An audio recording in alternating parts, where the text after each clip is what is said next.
Hi and welcome to today's video. Today I decided to swatch all the Brustro Gouache colors that I have. I've gone through like a couple of sets of these over the last few years, and currently I have this battered set and another set with me. So I decided let's add all the swatches of this in my swatch sketchbook that I have.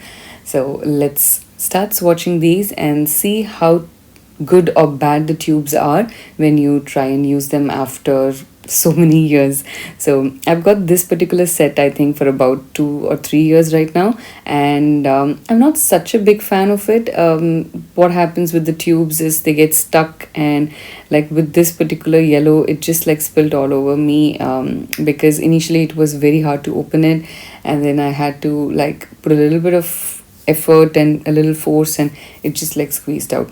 And a lot of times what happens is the cap gets stuck on top because the paint dries around it. It's not very nicely made is what I feel. If you've seen my earlier video of swatching the Vincent & Newton gouache, they are also tubes, but I have never faced this kind of an issue with them. So that's something which really puts me off Brustro. So it dries also very soon inside the tube, which is really sad. Of course, but the price difference is huge. You will get like one Vincent & Newton tube for about anywhere between 400 to 700 or 800 or even more. It depends on the series that you're buying. But this entire, I think, Brustro would come under 1,000. I will leave a link to the unboxing and review of the Brustro Gouache in the description box over here, so you can have a look at that and see if it suits your need. So there are some colors inside this set which I really like, which and some which I absolutely don't like at all, like the hot pink. I don't know why, I just don't like that color. So when I do the swatch of it in the next line, you'll be able to see that.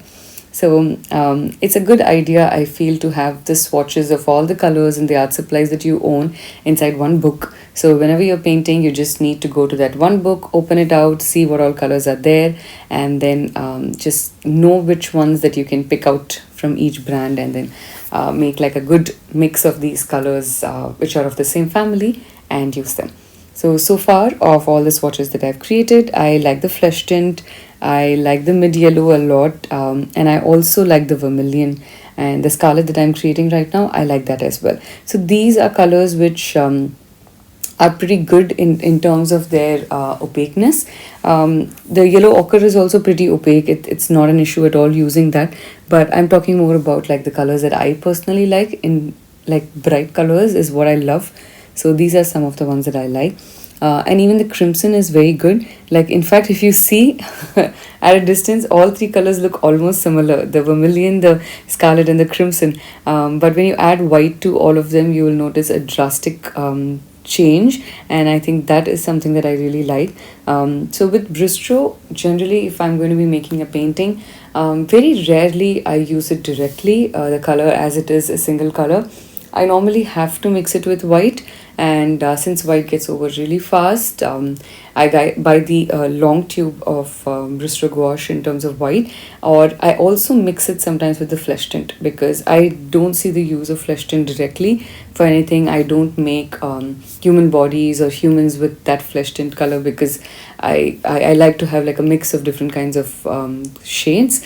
So I use that instead of white for some of the colors where it's okay to use them, because it gives a thicker consistency. Otherwise, this gouache is not very opaque. You'll notice it in colors like the hot pink, the rose, even mauve is not very thick. Violet also is pretty similar.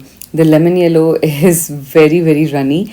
It's hard to find like a very good opaque color. Most of the colors are not.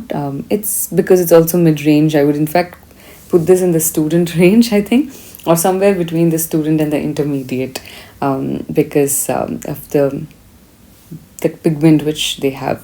So I think it's also to do with the price. So this is the next best thing I think you would get if you're looking for like a very mid-range gouache.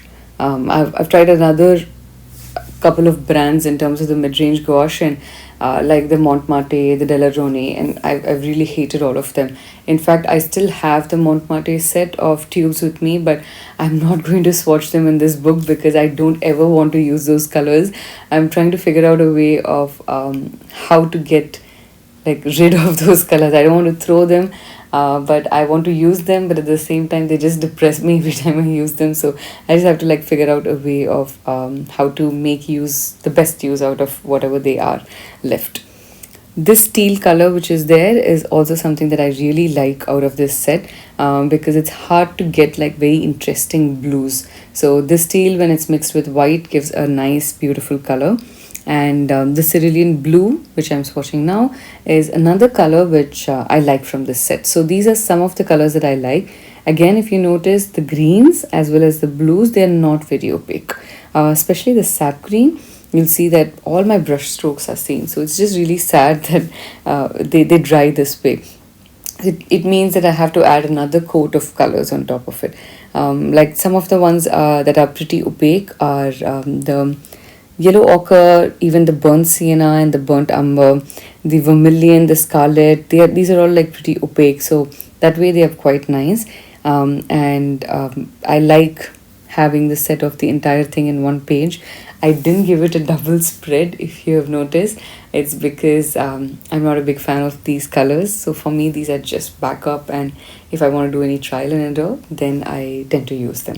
So these are pretty useful in terms of if you're starting out newly in gouache and you're not really sure if that's something that you want to do, or you don't like the medium or you like the medium, then I think you should try that.